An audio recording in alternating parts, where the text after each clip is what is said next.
as well. During the campaign, we know that he met with people including Mike Flynn and Jared Kushner and Steve Bannon and Donald Trump Jr. Mr. Nader reportedly attended a meeting during the campaign in which the Trump campaign was offered a foreign-run social media manipulation campaign to try to tilt the election in Trump's favor. Imagine that. The Trump campaign says they did not buy what was being offered to them at that meeting, but soon after the election, George Nader nevertheless did pay $2 million to the foreign firm that had been pitching the Trump campaign that particular service, which has always been a source of intrigue. Nobody knows exactly what that payment was for.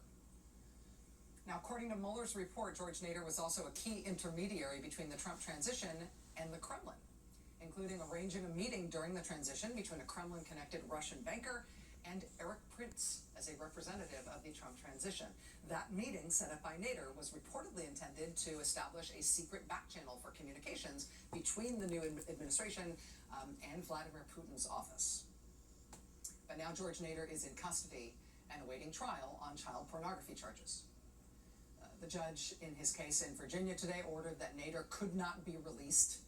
He must stay in jail until his trial. That's despite George Nader's generous offer in court today that he would not only pay $1 million cash bond, he was also happy to pay for round-the-clock security guards for himself, who surely would not let him go astray or flee the country again.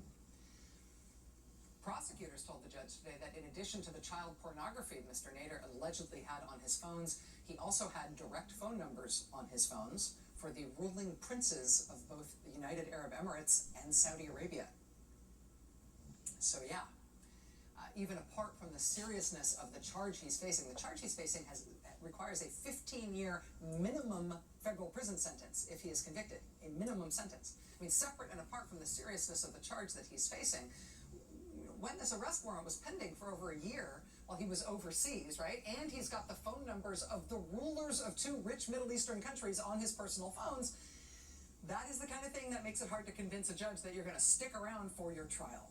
And so George Nader will stay in jail until the trial starts, as decided today by federal judges.